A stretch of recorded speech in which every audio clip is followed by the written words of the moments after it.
Imagina crecer como Barbie, creyendo que puede ser lo que quiera ser, pero que esto solo aplique para los hombres. Triste, ¿no? Y aunque tengo que decir que hemos avanzado un poquito en temas de igualdad de género, en temas como ciencia y como tecnología, las mujeres seguimos encontrando puertas cerradas. Dudas sembradas desde niñas, aulas dominadas por hombres, talentos ignorados por solo venir en cuerpo de mujer. Y si me preguntan, esto no es solo injusto, es una pérdida para todos, porque estoy convencida de que cada vez que a una mujer se le cierra una puerta o es excluida de este tipo de espacios, pues el futuro se vuelve menos diverso, menos creativo y por supuesto menos justo. Sin embargo, tenemos algunos casos de éxito. Por ejemplo, la historia de Margarita Quirós, quien es una mujer que a mí me llama mucho la atención. Ella es una ingeniera colombiana que, a pesar de ser muy brillante en su campo, pues ha tenido que luchar duro contra la falta de visibilidad y además contra esos estereotipos. Le decían cosas como que ella no era suficiente para ocupar un puesto importante en el gremio de la tecnología y muchas de esas etiquetas negativas. Pero hoy Margarita es un referente. Su camino, aunque estuvo lleno de obstáculos, pues hoy es una mujer destacada en el gremio de la tecnología. En Colombia, las mujeres representamos apenas el 33% de los investigadores y en campos como la ingeniería y la tecnología, pues esa cifra es aún más baja, lo que a mí me pone a pensar bastante. En pleno siglo XXI sigue existiendo una brecha de género y, a pesar de tantos avances, las mujeres siguen enfrentando los mismos prejuicios que hace décadas. ¿Qué debemos hacer para garantizar que las niñas de hoy no tengan que pasar por lo mismo? ¿Qué puede cambiar si le damos las mismas oportunidades y el mismo reconocimiento que a sus compañeros? Quédate en esta conversación porque esto también puede ser un asunto de familia. Durante siglos se creyó que la ciencia era neutral, que los datos hablaban por sí solos. Pero los silencios también dicen en la ciencia, y mucho. En la historia de la ciencia, las ausencias de las mujeres no son casuales, son estructurales. Lo nombró ya Margaret Rossiter en los años 90, le llamó el efecto Matilda. Un patrón sistemático de invisibilización del trabajo de las mujeres científicas, cuyos logros o bien se le atribuían a sus colegas hombres o bien se las borraba de la historia. Le quiero dar algunos nombres: Ada Lovelace, Rosalind Franklin, Liz Meitner, Ángela Ruiz Robles. Nombres que hoy están emergiendo con fuerza, pero durante muchos años estuvieron silenciados. La UNESCO estima que solo el 33% del personal investigador en el mundo son mujeres. En Colombia, óigase bien, apenas un 5% alcanza el nivel de investigadora emérita. Y no es por falta de talento, es falta de acceso, de reconocimiento y de justicia. Reescribir esta historia no es solo un acto simbólico, es una urgencia educativa, científica y cultural.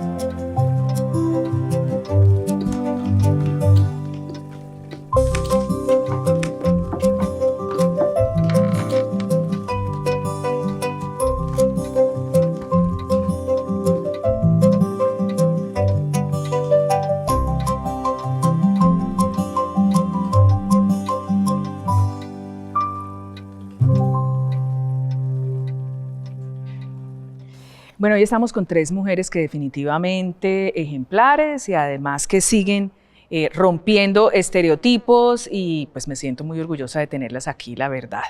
Laura, Lauren, Lida, todas con L, casual, espero no confundirlo en cualquier momento, de antemano mis excusas. A ver, Laura, yo quiero que voy a empezar con cada una para que me cuente qué estudió, y quiero de los estudios desde pregrado y posgrado, pues porque lo tiene. Empiezo por usted, Laura. Yo soy ingeniera electrónica, Ajá. Hice una maestría en gestión de informática y telecomunicaciones y actualmente estoy haciendo el doctorado en telecomunicaciones. Sí. Trabajo en la Universidad del Valle, en la Escuela de Sistemas y Computación, y hace 4 años cofundamos con algunas otras profesoras lo que nosotros llamamos el Grupo de Mujeres STEM de la Facultad de Ingeniería. Defíname el STEM porque creo que lo vamos a usar mucho en este programa, entonces necesito que usted me ayude con la definición. Vale, se refiere a las siglas en inglés de Ciencia, Tecnología, Ingeniería y Matemáticas. Ajá. Y es básicamente lo que nosotros nos hemos puesto como objetivo en ese grupo es cómo podemos aumentar la participación de mujeres en esas áreas. Y lo que nos hemos encontrado es que no solamente es un tema de motivación, sino que hoy existen todavía unas barreras estructurales que hacen que no haya suficiente participación de mujeres. Ahora, dentro de las STEM también hay unas áreas que sí tienen mayor participación de mujeres que otras, las ciencias, digamos, de la salud, como vamos a ver ahora con Lida, tiene una buena proporción de mujeres actualmente, pero otras, como el caso de la ingeniería, todavía estamos alrededor del 20%. Y en carreras como la mía, electrónica, pues mucho menos, ¿cierto? No alcanzan a ser el 10% de las mujeres. Entonces, eso es lo que venimos haciendo desde ese grupo hace 4 años. Ya ven por qué yo digo que tengo 3 mujeres ejemplares hoy aquí. Lauren, primera mujer astrofísica que tiene Colombia. Bueno, yo diría que más bien desde Cali, porque en ese momento no tengo como otros referentes, pero sí conozco muchas mujeres astrofísicas en Colombia, y que están en Colombia y en otras partes. ¿Qué es astrofísica? Por favor, me la define, la pertinencia, y ¿por qué usted decidió estudiar esto? Bueno, te cuento, yo soy física de la Universidad del Valle y decidí estudiar astronomía o astrofísica más bien en mi maestría en el doctorado en la Universidad de Guanajuato en México, y posteriormente pues ya empecé a trabajar en el gremio académico y hoy en día soy profesora del pregrado de astronomía de la Universidad de Antioquia. Astrofísica es la ciencia que estudia todo el universo, los cuerpos, pero desde ese aspecto de cómo involucrar la física, cómo involucrar la matemática para darle respuesta a los fenómenos que se generan, la formación de las estrellas, la formación de las galaxias, cómo evolucionan las estrellas, cómo es esto de que hay otros mundos alrededor de otras estrellas y que no es el sistema solar no es el único sistema planetario en este universo, bueno, pues en nuestra galaxia hasta el momento. Y bueno, en eso fue lo que me he involucrado durante todo esto. Además de la parte académica, también estoy muy involucrada en diferentes colectivos, como lo mencionaba ahorita Laura. Soy cofundadora de un colectivo que se llama CHIA, Colombianas Haciendo Investigación en Astrociencias, que justamente me encanta escuchar las historias de otros colectivos porque inician igual. Claro. Es como varias mujeres que buscamos unirnos para ayudarnos entre todas y visibilizar el trabajo de cada una de nosotras y mostrarles a las niñas y a las jóvenes que también pueden. Y hoy en día también soy presidenta de la Comunidad Colombiana de Astronomía aquí, que se llama AstroCo. Entonces, excelente. A ver, Lida, y en el área de la salud. Bueno, cuénteme. Yo soy médica de la Universidad de Caldas y fui literalmente seducida por la investigación médica desde el 2º semestre y siempre estuve en proyectos de investigación médica en mi universidad. Luego hice mi servicio social obligatorio en CIDEIM, que es un centro de investigación médica aquí en Cali, que realmente me dio ese impulso. Y con ellos tuve la oportunidad de tener una beca en ese entonces Colciencias, hoy MinCiencias, para hacer mis estudios de doctorado en el exterior, en epidemiología. Ajá. Y luego hice un postdoctorado en investigación y desarrollo clínico en GlaxoSmithKline, una compañía farmacéutica de investigación médica. Y soy profesora de la Escuela de Salud Pública en la Facultad de Salud de la Universidad del Valle. Y mi pasión, mi colectivismo, mi activismo es el de dar la oportunidad a los profesionales del área de la salud de considerar una carrera en investigación. Claro. O sea, no tiene que ser solo la parte clínica, sino que dedicarse a la investigación es también una opción de vida. Bueno, voy a leer aquí unos datos que me parece que son buenísimos. Aunque las mujeres son mayoría en pregrados y maestrías en ciencias naturales, solo obtienen el 40% de las becas doctorales y el 36% de postdoctorados, estos datos entre el 2015 y el 2021. Las investigadoras representan menos del 40% del plantel investigador y lideran apenas el 30% de los grupos de investigación. Eso es así, ¿lo ha visto usted mayoría ahí de hombres y cómo las mujeres sí ha tienen habido que un ganarse progreso? espacio? Yo creo que hay que reconocerlo. Cuando yo empecé éramos muchísimo menos de lo que se ve hoy en día. Digamos, hay un avance y yo creo que el futuro es muy optimista de cómo más mujeres y niñas van a llegar a diferentes áreas, a desempeñarse en lo que quieran y van a tener igual de oportunidades, pero hay todavía algunas barreras. Eso es cierto.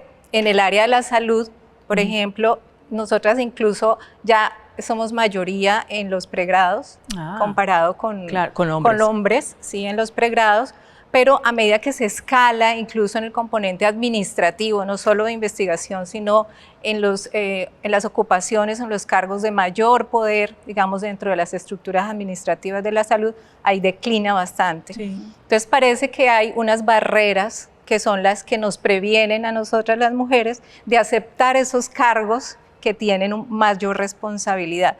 Y parte de eso yo diría que tiene que ver con el hecho de tener familia. Sí, exacto. Personalmente yo no sentí ninguna discriminación o problema. O sea, usted todo lo que usted dice que ha hecho y hace todavía, y es madre, esposa, exacto, hace todas las labores.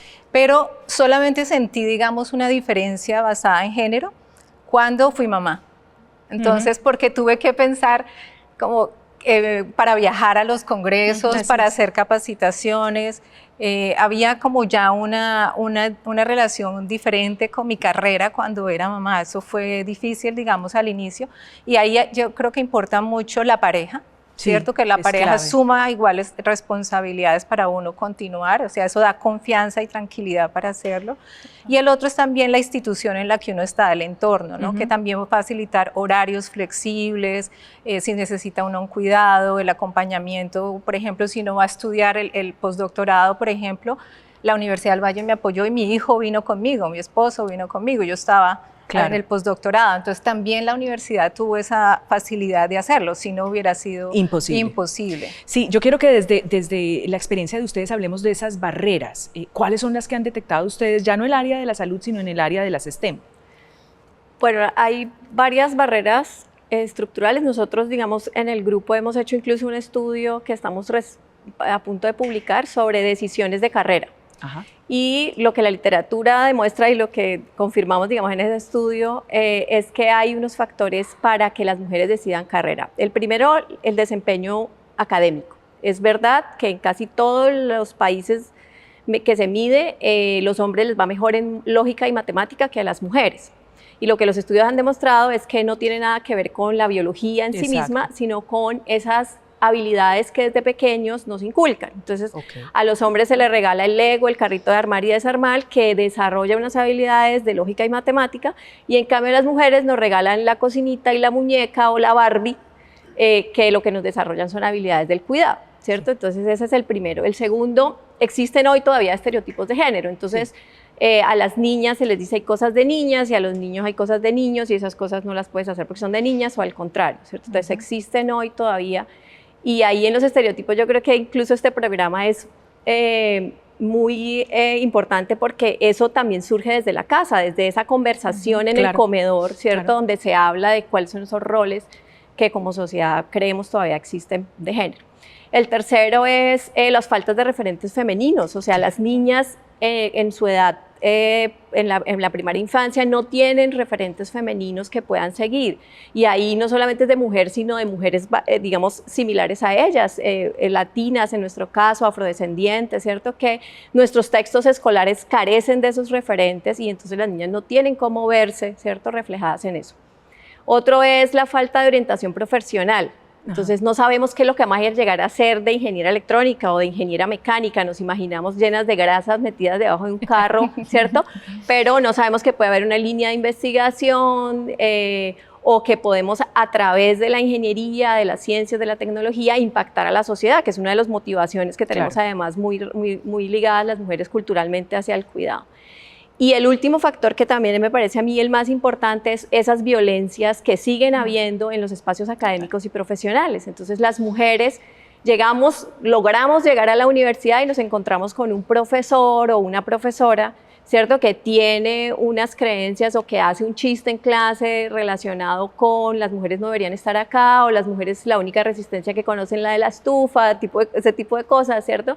Y luego, no solamente en la universidad, sino en su vida profesional, todas esas violencias que increíble ocurren. que eso todavía exista. Que todavía o que lo ejerza una mujer, además, que ha logrado llegar allá y que sabe lo que ha costado esto. Claro. Por ejemplo, en las cifras que tú mencionas, lo que los estudios demuestran es que hay un efecto que se llama el efecto tijera, ¿cierto? Entonces, el 40% de las mujeres en pregrado participan, ¿cierto?, del pregrado, pero luego baja la maestría, el doctorado, y los hombres, al contrario, suben. Hay una investigación muy interesante de la MIT que habla sobre el espacio de los laboratorios, o sea, el tamaño que tiene el laboratorio de los hombres y el tamaño que tiene el laboratorio de las mujeres. ¿En serio? Los recursos que tienen para investigación los hombres y las mujeres. Entonces, hoy, sí, a pesar de que ha habido un avance importante y que hoy tenemos, por ejemplo, por lo menos los derechos garantizados, pues los derechos no es lo mismo que las oportunidades, ¿cierto? Claro. Y entonces todavía hay unas brechas que persisten y que hay que trabajar. ¿Qué es el efecto Matilda? El efecto Matilda es quitarle el reconocimiento a una mujer de algo que hizo y hacerlo pasar por su esposo, su compañero de investigación, ¿cierto? Y no darle el mérito. Decimos que ella. detrás de un gran hombre hay una gran mujer y resulta que a veces la gran persona era la mujer, y lo hemos visto, por ejemplo, en pintoras, en poetas y por supuesto también en ciencias. Marie Curie, como para nombrar una no más, bueno, menos mal luego se le dio el reconocimiento que tenía, pero creo que se quedó como un referente ahí, no volvimos a ver muchas. Yo le quiero preguntar a Lauren, cuando usted dijo, yo quiero estudiar astrofísica o quiero estudiar ingeniería, o qué fue lo que dijo, ¿cuál fue esa narrativa que hubo? ¿Y sabe por qué se lo pregunto? Porque hace muchos años recuerdo una conversación en casa de una amiga con una familia sentada, el papá nos preguntaba como, ¿usted qué va a estudiar? ¿Usted qué? Y una de ellas dijo astronomía, y para él fue una carcajada sonora de esas que hoy yo entendí como, ay, tan querida, tan ilusa, pobrecita, pues porque en Colombia hay mujer, astronomía, y resulta que pues que no es así. Desde ahí empiezan esos sesgos, ¿no? Desde ahí empiezan esos sesgos, y yo tuve las dos caras de la moneda, la cara de ser personas muy cercanas que me decían, pero ¿por qué ciencia? Eso pues no te va a llevar a ningún lado. Las expresiones típicas de qué vas a vivir, con qué vas a comer, de ciencia no se vive, pero también recibí esa otra cara positiva, que es lo que me tiene hoy en día aquí, que es la del apoyo de mis papás. Buenísimo. Que fue que me dijeron, si usted quiere estudiar ciencia, hágale, y si eso te va a hacer feliz, pa'lante, nosotros la vamos a apoyar. Y yo creo que el apoyo no fue solamente verbal, sino el apoyo de estar en presencia allí. O sea, mi mamá se trasnochaba conmigo cuando yo tenía que estudiar para los parciales, mi papá tenía como libros que necesitas, si necesitas que te consiga algún libro, lo consigo. Entonces siempre hubo ese apoyo ahí como muy fuerte, y eso fue lo que me mantuvo ahí en la ciencia. Y que luego, cuando me voy para México, yo tenía 23 años. Y yo era la primera hija que se les iba del país, entonces fue como un choque súper fuerte, y pues en ese momento México estaba en una situación de violencia bastante complicada, entonces siempre era el temor, pero te vas a ir, pero y si es cierto, y si es verdad. Ya cuando llegué allá le dije a mi mamá y a mi papá, tranquilos que yo estoy acá, estoy bien. Y sí, uno se topa con todas esas problemáticas que mencionaba Laura, y es muy cierto, o sea, todas esas problemáticas y esas barreras con las que uno se topa, que también es importante destacar que hay personas que si no estudiaran uno no seguiría adelante. Y son esas personas, no solamente familias, sino que en mi caso, por ejemplo, allá en México, compañeros, compañeras que me decían, vamos para adelante, usted puede, aquí estamos, te apoyamos. Y son cosas que a pesar de que uno ve en un estudio, son cosas que uno ha vivido, así sea algo en algún momento. Y que son tan importantes. Bueno, pues creo que ha sido un primer momento de este programa, digamos, lleno de datos, y sobre todo que nos abre mucha posibilidad de sí se puede, pero hay unas condiciones todavía que persisten allí, sobre las cuales hay que seguir trabajando. Y ahora que regresemos de comerciales, vamos a hacerle un poquito un zoom a todo eso que ustedes nos han contado.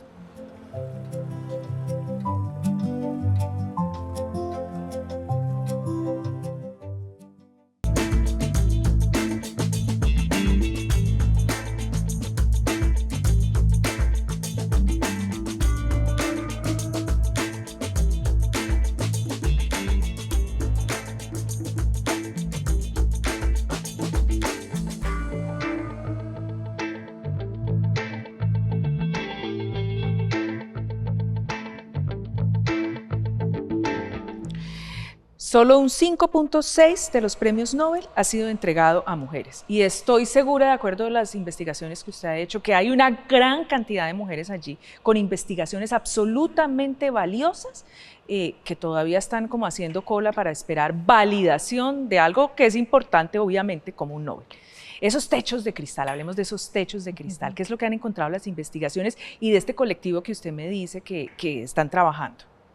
Pues una cosa importante es que los derechos no son suficientes, es decir, no es suficiente el derecho a estudiar, el derecho a, sino qué pasa con esas barreras que además suelen ser sutiles y a veces invisibles, ¿cierto? Exacto. Entonces, la oportunidad de llegar a cargos de dirección, algo que decía Lida sobre relación al cuidado, y es muchas veces las mujeres, y en ese efecto de tijera, entonces el pregrado sí, pero luego la maestría y el doctorado no, porque hay una línea, por ejemplo, en el tema de la maternidad, pero no solamente de la maternidad, porque alguien diría, pues no sean mamás. Ajá. ¿Qué pasa, por ejemplo, con los padres cuando están en la vejez, o un hermano o una hermana con discapacidad? El 80% de las personas que cuidan son mujeres. Entonces, por ejemplo, la CEPAL siempre saca un dato y dice, las mujeres han entrado a la vida laboral en una proporción importante, pero no se ha disminuido las horas del cuidado en la misma proporción, ¿cierto? Seguimos gastando 3 veces más horas que los hombres en el cuidado, ya sea o del hogar cuando decidimos ser madres, o de los padres enfermos. Entonces, claro, sigue habiendo allí unas barreras. Ahora, lo otro es que, por ejemplo, los premios Nobel pues son un comité seguramente de hombres, científicos, Sí, ¿cierto? exacto. Que quieren seguir también con el status quo, ¿cierto? Que han permitido, pues porque ya quedaría muy mal, ¿cierto? En esta época ya no reconocer, pero que de todas maneras siguen habiendo allí unos sesgos además inconscientes, que es una de las cosas que nosotras también desde el grupo hemos trabajado mucho. ¿Qué pasa cuando estoy definiendo, por ejemplo, tan sencillo como un profesor de la academia, ¿cierto? Realmente no estoy poniendo mi sesgo inconsciente en la evaluación de esa profesora o de ese profesor que va a venir a ser parte del grupo docente o de la investigación, ¿sí? Entonces, bueno, ¿qué podemos hacer? Por ejemplo, procesos de contratación libres de sesgos. Ghost ciegos. curricula se llama en inglés, el ghost curricula, y es que tú no le pones ni foto, ni nombre, ni género, simplemente por su hoja de vida. Exacto. Y así contratas. Algo así pasó, y quería mencionarlo, en el telescopio espacial Hubble, pues para uno poder obtener observaciones, uno tiene que mandar como algunas solicitudes con una propuesta de investigación y demás.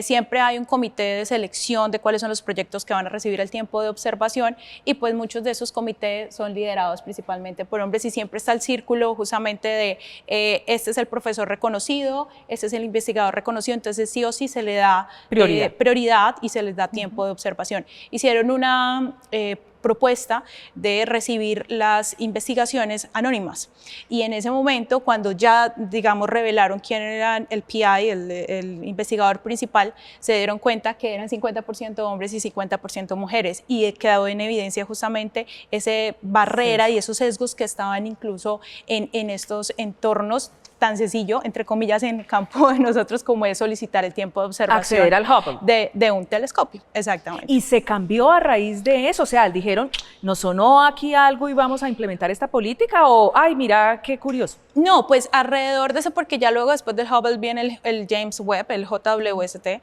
y claramente pues queda como en evidencia esto, entonces ya empiezan a, venga, ¿cuántos porcentajes son hombres? ¿Cuántos porcentajes son mujeres? ¿Por qué no? Entonces, sí se han hecho como algunas otras de estas campañas anónimas, pero las barreras se siguen evidenciando. Pero yo quiero hacer una observación, porque no tenemos el denominador de cuántas aplicaron. O sea, está bien que sean iguales al momento del resultado, pero no sabemos si tuvieron la misma oportunidad, dado que pudieron haber aplicado mucho más mujeres. Sí. Y la proporción entonces de aceptación fue diferente. Y más bien lo que hemos trabajado en algunos de los proyectos en los cuales se promueve la participación de mujeres en ciencia, sí todavía está la desviación positiva, o sea, sí todavía hay una necesidad de tener alguna preferencia por mujeres, porque hay que dar una mentoría en la aplicación, para que esa aplicación sea exitosa, incluso para que tomen la decisión de aplicar. Entonces ahí siempre creo que hay que tener en cuenta esos denominadores para realmente evaluar la igualdad de oportunidades. Que el resultado sea 50-50 no quiere decir que estamos en el nivel Claro, de equidad, claro. sino que hay que tener una proporción igual, digamos, teniendo en cuenta qué proporción de ellas están aplicando, cuántas mujeres están aplicando. Sino que justamente en esa convocatoria, claro, muchas personas o muchas mujeres desistimos de acceder a estas oportunidades porque decimos como que para qué voy a acceder o para qué me voy a postular si al fin y al cabo siempre van a seleccionar al mismo investigador. Entonces, al ser anónima, sí lo tengo como muy presente porque había una compañera mía que estaba en el space, estaba trabajando y me dijo, fueron muchas, o sea, muchas las propuestas que se recibieron tanto de hombres como mujeres, ya después que se revelan pues todos estos datos, pero pues se tiene ya al final como un equilibrio en esas, Pero mira entonces, que, sí hay como... Pero hay que tener en cuenta Sí, el sí, sí, denominador. total. Pero mira que es interesante lo que tú estás Sí. planteando, porque tú dices en lo positivo, es decir, que se están abriendo campos específicamente a mujeres tratando De acuerdo. Sí. por así decirlo, artificialmente cerrar la brecha, ¿no?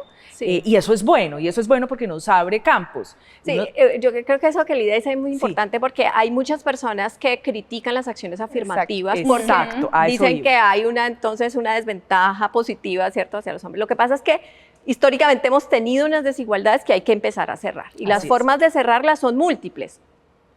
Selección libre de sesgos, dar cupos específicamente a mujeres y un poco de otras acciones, ¿cierto? Disminuir las violencias en los espacios académicos y profesionales es importante.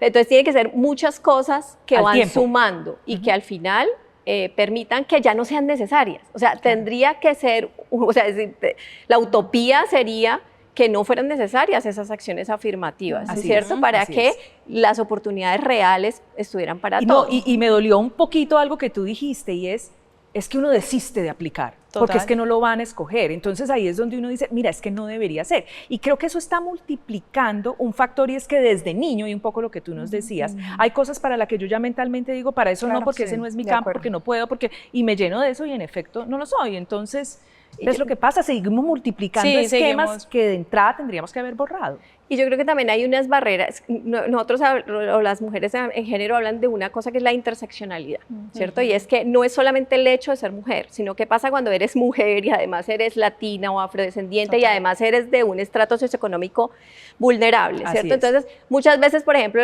el tema de los cupos, ¿cierto? Si los cupos, por ejemplo, los llenamos con mujeres, pero que no son mujeres que tienen esa sensibilidad, entonces puede que digan, ah, pues como yo pude, pues todas pueden, ¿cierto? Y es que sí, pues sí se puede, pero ¿qué pasa? Es que tú tuviste una mamá, un papá que la te impulsó. motivaron, o tuviste una profesora, un profesor en ciencias que te enamoró de la ciencia, y no todo el mundo tiene esas condiciones, ¿cierto? claro. O no todos empezamos en el mismo punto de la En el mismo carrera, partidor, ¿cierto? claro. Entonces, Exacto. eso es importante y por eso también las posiciones de liderazgo y de decisión son importantes. Esas personas, ojalá mujeres, ¿cierto? Para también disminuir la brecha, pero también esas mujeres que tengan esa sensibilidad. Claro, las visibilicen y se hable. Hablemos del factor dinero, porque es que ahí es cuando, y le digo, yo que vengo también del área corporativa, seguramente un hombre que hace exactamente lo mismo tuyo, tiene su mismo cargo, es más, tú puedes tener mejores calificaciones dentro de la corporación de tu trabajo, mejores habilidades, pero él gana más. ¿Hay otras discriminaciones? Muy interesante que me hagan a mí la pregunta, porque me pasó esta anécdota también. en Univalle. Cuando yo llegué en el 2007 a la universidad, hice parte de una investigación del grupo de género sobre precisamente las diferencias salariales. Sí. Yo dije, pero ¿por qué me entrevistan a mí? Yo estoy bien, ¿no? Yo no tengo problema. Aquí en la universidad todos ganamos lo mismo de acuerdo con nuestra hoja de vida, Qué porque pues sorpresa. hay una reglamentación, en nuestro caso se Escalafón. llama credenciales, donde nos evalúan y pues ahí no hay sesgo de género ni de ningún tipo. Entonces, bueno, yo respondí todas las preguntas y al final dice, pero ¿por qué hacen esta investigación aquí en la universidad?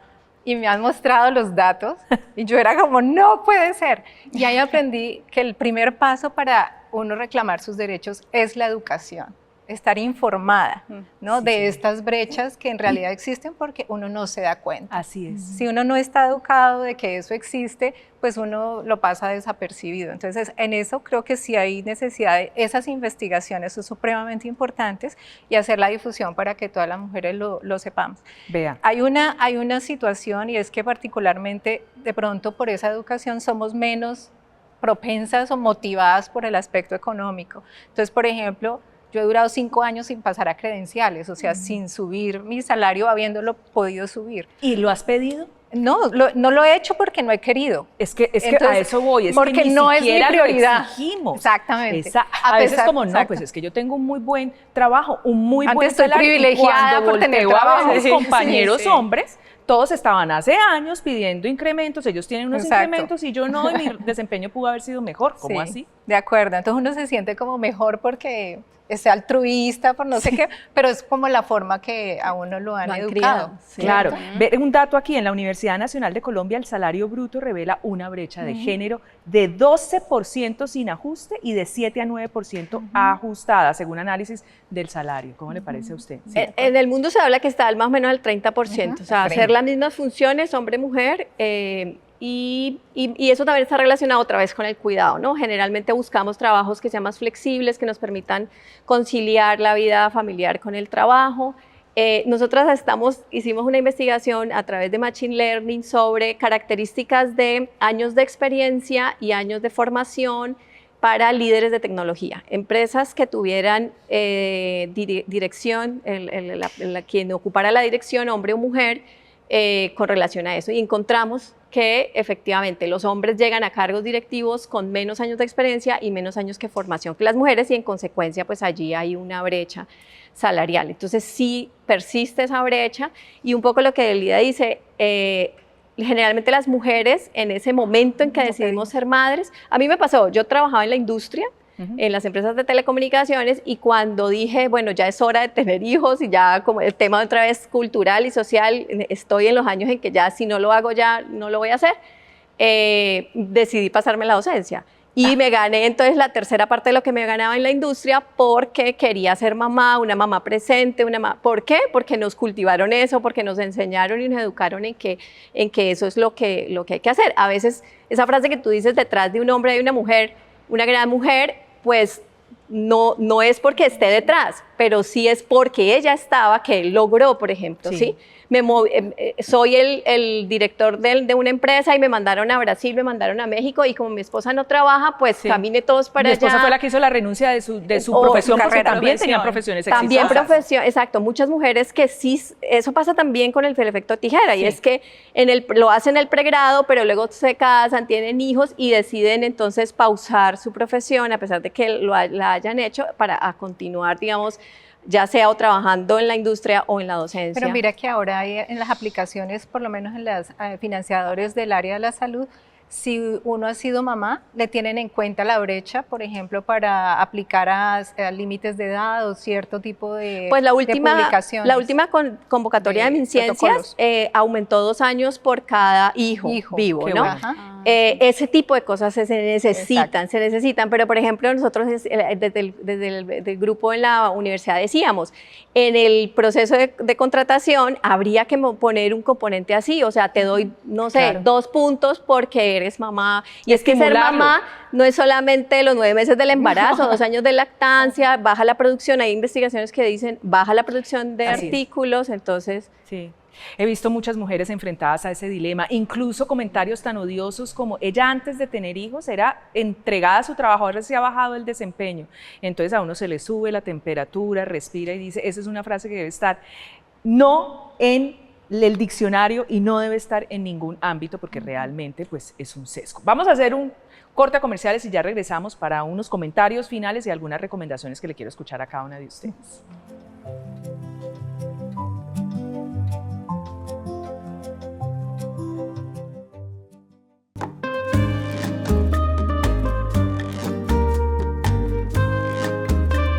Históricamente, el rol de las mujeres científicas ha sido ocultado o ignorado. A lo largo de la historia, por diversos motivos, se han ignorado los descubrimientos científicos de una mujer, llevando a esas mujeres al olvido. Ese fenómeno se conoce como efecto Matilda. Fue gracias a Matilda Joslyn Gage, la primera activista que denunció aquella práctica, que necesitamos reconocer a esas mujeres olvidadas.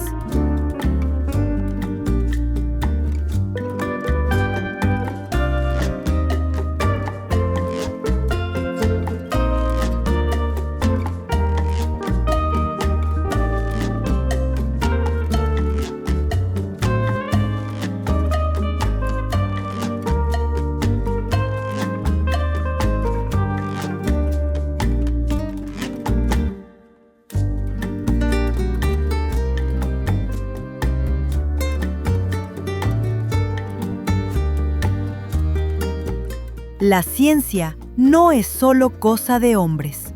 La presencia de mujeres científicas en los libros educativos es de apenas el 7.6%. Esto puede explicar que sean tan pocas las mujeres que estudian ciencia en la universidad. Todas aquellas mujeres que cayeron en el olvido y que no pudieron convertirse en ejemplos a seguir necesitan ser reconocidas. Descubrir a todas las Matildas olvidadas y regresarlas al lugar que les corresponde es un deber de las nuevas generaciones. El talento no tiene género. Las niñas necesitan tener espejos en los cuales verse para motivarse en la ciencia. Las niñas, si quieren, pueden. A ver, Lauren, voy a arrancar con usted. A manera de consejo, si hay una chica allí que dice, yo quiero estudiar astronomía, quiero ser astrofísica, o quiero ser ingeniera, o quiero ser lo que sea, ¿cuál es ese consejo que usted le daría a esa niña? Que le haga, que ella puede, que hay hoy en día grandes referentes en diferentes áreas de la ciencia que mostramos exactamente que sí podemos, que hay muchos colectivos que estamos luchando fuertemente por tener esos escenarios adecuados para que ellas estén, que se necesita de mucha disciplina también, que se necesita de mucho esfuerzo y que todas las mujeres somos capaces de cualquier cosa que nos pongamos como meta, como sueño, como carrera, que eche para adelante, que ahí estamos, que nosotras podemos y que siempre vamos a estar ahí, así no nos conozcamos en persona, pero siempre vamos a estar ahí para darnos la mano entre todas. Que se crea el cuento. A los padres, porque usted ahora me decía una cosa muy importante y es desde que pequeños, qué regalos les damos, cómo los vemos. Entonces seguramente hay muchos padres de familia viéndonos diciendo, yo le quiero dar lo mejor a los hijos. Muchas veces cometemos errores, no con malas intenciones, sino precisamente por el desconocimiento y la falta de información. Tips para esos papás de manera que podamos sacar más mujeres como ustedes de los hogares colombianos. Yo quiero, antes de contestar tu pregunta, agregar una cosa. Adelante. Y es, te va a costar el doble. Sí. Te va a costar el doble, pero hazle, arranca. Te va a costar el doble porque nos cuesta el doble que a los hombres, pero dale. A los papás, sí, o sea, estar muy pendientes de qué es lo que les decimos. El otro día escuchaba un podcast de una mujer que decía, cuando le damos una bicicleta a un niño y el niño se cae, la reacción del papá es, no, párate, sacúdete y dale porque esto es una cosa que tienes que demostrar tu fuerza. Se cae la niña de la bicicleta, ay, pero si ves, ¿por qué no? Siéntate aquí, mejor ponte a colorear, es decir, esas cosas que parecen ser muy sencillas, hay una diferencia en cómo tratamos a los niños y a las niñas. Entonces, el tema de los juegos, el tema de los roles en los juegos, es importante desarrollar en las niñas la lógica, la matemática, y en los niños la comunicación, por ejemplo, ¿no? También es importante que ellos desarrollen otras formas y se expresen y que además tengan unas masculinidades sanas, porque eso es parte también del proceso. Y hablarlo en el comedor, hablarlo en casa, ¿sí? Pues, cualquiera que sea el área que tú escojas, pues piensa más bien en qué es lo que quieres, en qué crees que te puedes desarrollar mejor, sin esos estereotipos que todavía hay. Pero en eso, pues el padre tiene que ser consciente, ¿no? De que existen esos prejuicios todavía y pues que él es el que tiene que cambiar. Nosotras dentro del grupo hemos hecho algunos talleres especialmente con profesores de primaria. ¿Ah, sí? Sí, ¿Y qué les dicen? ¿Qué habilidades ustedes les transmiten? Por ejemplo, el tratar diferente a las niñas y a los niños, ya desde allí hacerles sensibles de eso, ¿no? Incluir en los ejemplos casos de mujeres científicas, de los descubrimientos que han hecho y de las que, digamos, no se les reconoce a través del efecto Matilda. Los aportes. Entonces, yo creo que el colegio desde pequeños y la casa es uno de los dos escenarios donde más tenemos que trabajar y donde va a haber un impacto a largo plazo. Pues porque... Sí, barreras que nos ponemos nosotros, por ejemplo, Lida, y que creo que ustedes han probado que se puede salvar estas barreras, es que eso aquí no hay. Como que seguimos pensando muy limitados y resulta que hoy somos ciudadanos del mundo. y más los jóvenes de hoy. Entonces casi que como, ¿usted qué es lo que va a estudiar y en dónde aquí? Pero es que eso aquí como que no mucho, entonces le toca irse y pues no se puede y es tan caro y no siempre las becas. O sea, empezamos a poner unos cortapisas allí. ¿Cómo derribar esas barreras que también nosotros nos ponemos? Sí, muy interesante porque las barreras a veces son reales, pero pues tenemos que tener esa fortaleza para afrontarlas. Yo quería decir algo con relación a los papás que me parece muy importante y es el ejemplo. O sea, en una casa donde mamá y papá contribuyen por igual, se respetan en sus carreras y se apoyan en sus carreras, los hijos van a ver eso también. Creo que eso es importante, que el hijo y la hija, los dos tienen que lavar los platos, lavar los baños, barrer y trapear, hacer los oficios, y los dos tienen igual oportunidad en el deporte que quieran o en la actividad que quieran. Ese ejemplo de lo que constituye una familia donde papá y mamá se tratan igual, creo que para mí ha sido súper importante. Y yo diría, mamás, a rescatar su rol también dentro de la escena familiar, de la toma de decisiones, de la democracia que hay en la toma de decisiones de la familia, creo que es supremamente importante. Y para las barreras yo creo que hay algo como interno que para mí ha sido fundamental y que yo creo que me ha permitido ver más las oportunidades que las barreras. Y lo escuché a un grupo de científicos que se llama Pocket Lab, y ellos dicen, ¿cuál es la diferencia entre un científico, en este caso, entre una científica y una niña? ¿Cuál es la diferencia? Dice, la estatura. Me encanta. Para ser mujer en ciencia necesitamos esa niña, mantener esta niña curiosa, que no le tiene miedo a nada, que se pelea con los otros niños, que es capaz de superar cualquier situación. Y parece que a los 11 años vamos perdiendo esa niña, de acuerdo con las investigaciones, que es donde se cambian, digamos, esas posibilidades que se ven a futuro. Entonces, para superar esas barreras, mantengamos y cultivemos nuestra niña, nuestra curiosidad, y la niña que es capaz de pelear con los demás por la pelota o por lo que quiera conseguir. Yo quiero preguntarles de eso también a Lauren, porque Lauren se fue a estudiar una vaina que uno dice, eso en Colombia, ¿qué diablos vas a hacer? Terminas de profesora, y decían como si profesor fuera, pues como, ajá, y yo, pero ¿cómo así?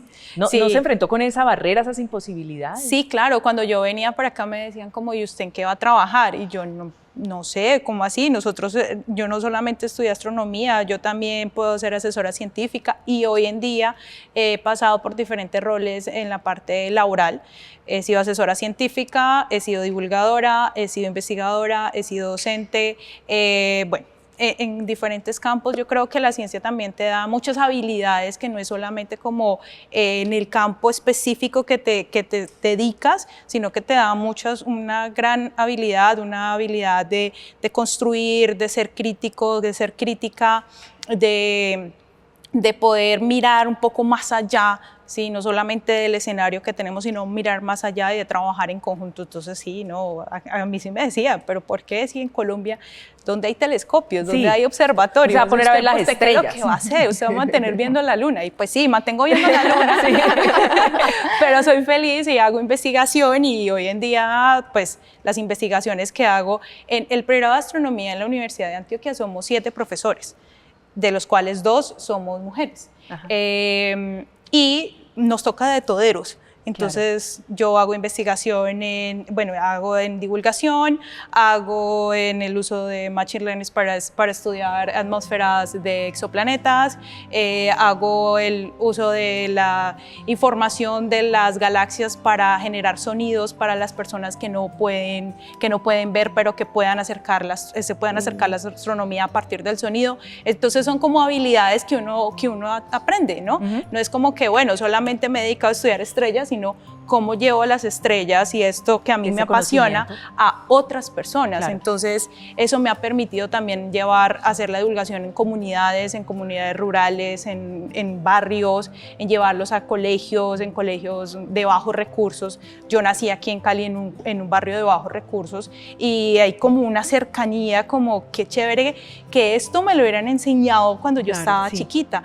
Pero no solamente me voy a quedar con qué chévere hubiese sido que me estuviese pasado pero no, entonces ahorita lo hago y me he encontrado con grandes personas que también con quien compartimos ese querer, entonces hacemos esta divulgación. Pues yo creo que hemos hecho un barrido muy amplio. Lo primero que tengo que decir es que me siento muy feliz y muy orgullosa de ustedes, 3 mujeres, unas duras, como decimos acá, pero sobre todo lo que le están planteando a la sociedad, los retos y además las entregas, estos grupos, interpelarnos, cuestionar esas barreras y decir que los sueños se cumplen, que no hay diferencias entre hombres y mujeres desde lo neurológico, que muchas veces las barreras nacen desde lo pequeño, que sí podemos y que nos va a costar el doble seguramente y esperemos que con este programa y estos trabajos no nos cueste el doble, nos cueste un poquito menos y todos podemos. Muchas gracias a las 3, las felicito. Muchas Gracias por esta gracias. invitación.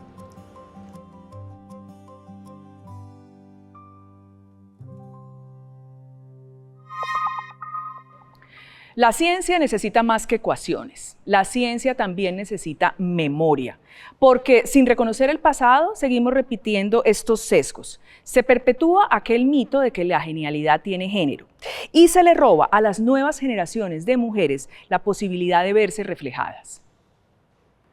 Campañas como No More Matildas o las mujeres STEM no nacieron por moda. Nacieron porque las estadísticas nos siguen doliendo.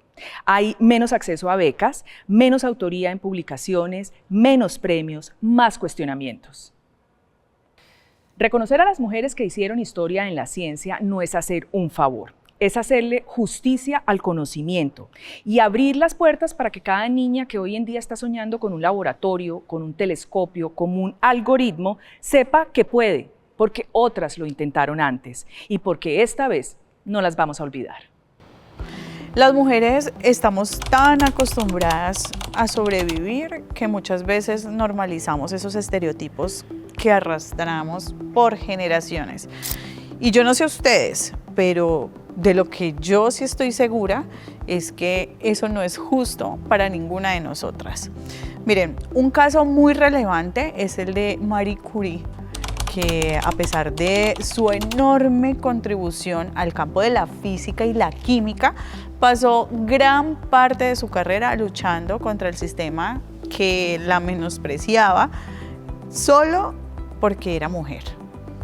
Incluso después de ganar 2 premios Nobel, su legado fue eclipsado por los logros de sus colegas hombres. Y si me preguntan, yo tengo que decir, esto no es una competencia, pero pues mucha gente aún cree el mito de que las mujeres no son tan buenas para las matemáticas o para la ciencia.